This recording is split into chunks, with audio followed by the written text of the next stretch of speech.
I mean, I've served with all types of individuals, every type of demographic, any type of demographic. I talk about it I have a song called Purge, and I talk about it. A Star Spangled Banger, I talk about it. I say, serve with straight, gay, black, white, brown, girl, man, whatever. It don't matter.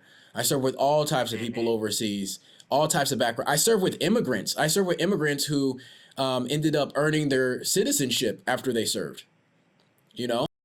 Things like that. And, and a lot of people won't tell you that. They go, you see the news or you see, these conservatives are trying to stop these immigrants from getting in the country, or these liberals are burning everything to the ground, both extreme sides, but if you don't travel the world, if you don't see everything, I don't think you can really form a complete opinion. You have to travel a little bit. You have to be like, matter of fact, let's look at it.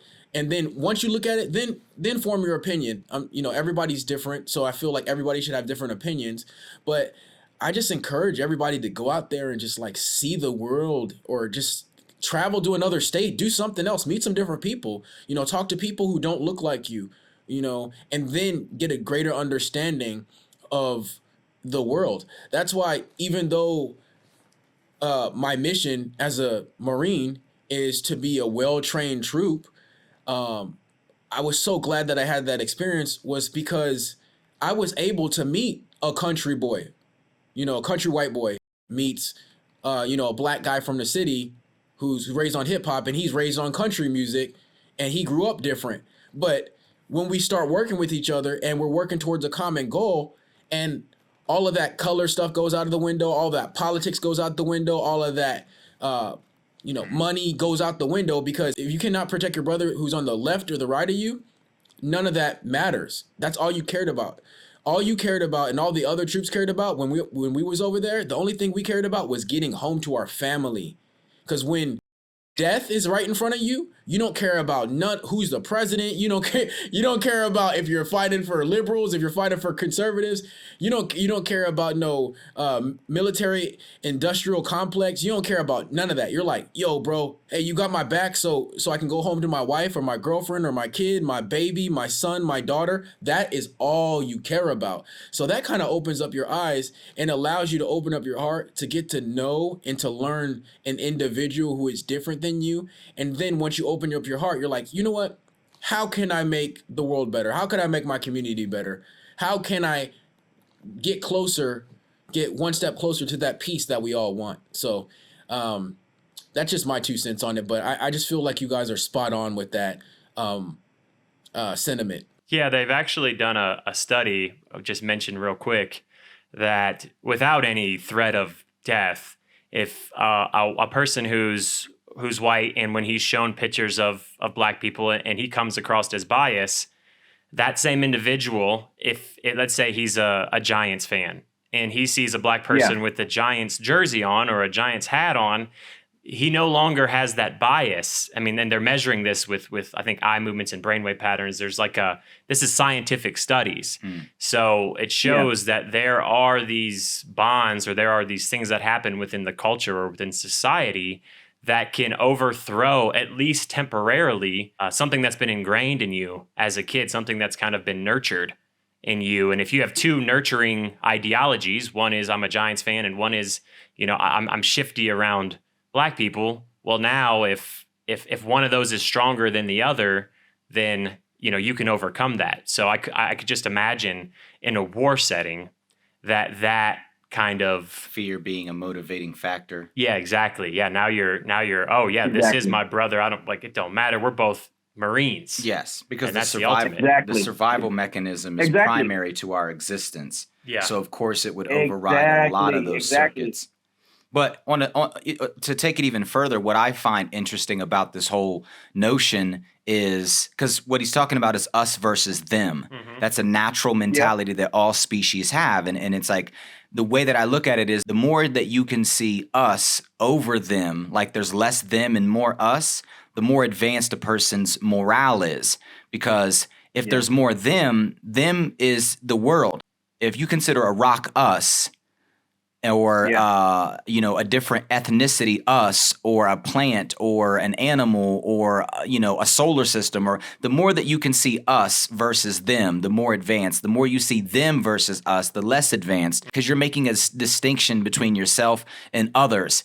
And what I find amazing is, in war, you're saying that people can find their humanity, which, the average humanitarian might say, oh, how are you going to find your humanity in war? Mm-hmm. And it's like, well, because we're being motivated, instinctively motivated to say, hey, we're all just surviving on this planet, and we want to get past just surviving. We want to be able to commune at a higher level, but instinctively, survival is one of those mechanisms that can make you come to realization that, hey, I'm allowed to have these biases. I'm afforded the right to have these biases because of the luxury of society. But if you take that away, it goes back to, oh, well, we're all just humans. Mm-hmm.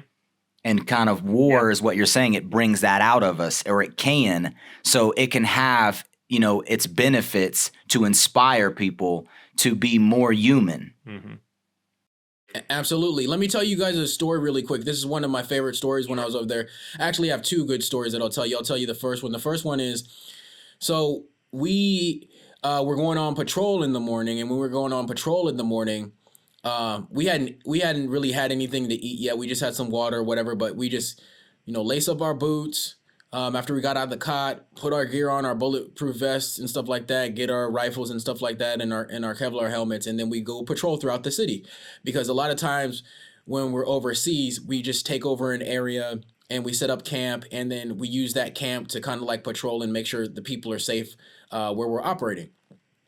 So we go out into town. As we go out into town, we come up on this one house, like a more poor looking house, not a mansion. There are mansions over there in Iraq, but it was a more poor looking house.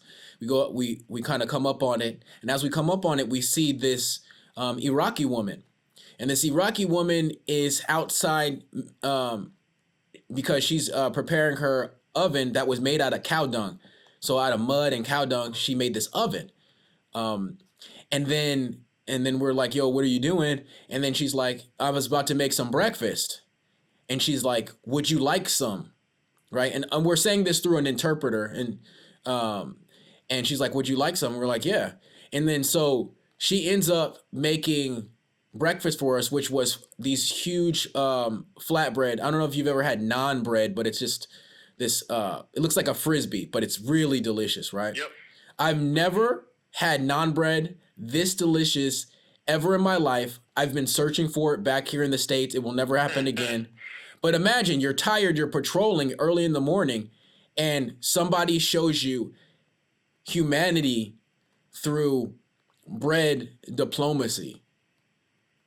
She's handing out these flatbread to people who potentially could be fighting her relatives, but she showed us a bit of kindness to kind of soften our hearts over there and being like, hey, not everybody over here is trying to kill you. I'm trying to show you kindness. People might think that I'm the enemy. If somebody would have saw her feeding us bread, who knows what would have happened to her? But she was that brave to feed us bread. You see what I'm saying? Moments like that happened over there all the time. Powerful moments like that changed our perspectives, that showed us the humanity. And that was one of the most beautiful moments that I've ever been a part of. Yeah, the bread was delicious, but she risked her life to feed Americans that could potentially get her killed. You see what I'm saying? Yeah. So what type of, you know what I mean? What type of strength, what type of bravery does one have to do something like that? And that was so powerful that I'm telling the story 10 years later to people so they can realize that not all these people are bad. These people are actually us. The Iraqis are us. Right. You see what I'm saying? That woman is us. Like just how Jordan was saying, they're us. And it was just a beautiful situation. And I got another story, but I'll let you talk. What do you think about that? Sure. Yeah, I think that is powerful. I think not only is it she's risking her life or risking her status, right? Social status. So she's one that helps these invaders or whatever you're going to be called over there. she's also giving some of her resources. And if you're saying she's making this naan bread in a dung oven, I'm guessing that she doesn't have a whole lot of resources. And the fact that she's willing to give however many soldiers some of their resources, to me, that speaks volumes as well about the characters of these people. Like you said, they were farmers, they had regular jobs, they lived just like we did. And, there were some things that happened, and now we're there, but we weren't just there to be Rambo. We're there to try to help as well. So I think that kind of shows and proves that we're there to help as well. What do you think, Jordan? Yeah, it's a very powerful story. I mean, I'm thinking about all of those things. And like he said, she's not even a soldier, but she's being a soldier. Mm-hmm. Like in that moment, she became a Marine because of the level of bravery that she had. And like you said, she's offering something that she has very little of, and she's showing her humanity. Like he said, they could be, I might kill your son later today. I don't know. He might pull a gun on us or I don't know. Yeah. But the fact that she could look past all of those things, like her humanity was more powerful than any bias that she could have cultivated because of their presence there and the fact that they represent a militaristic presence, mm-hmm. which could be threatening. Mm-hmm. And she was not threatened by them.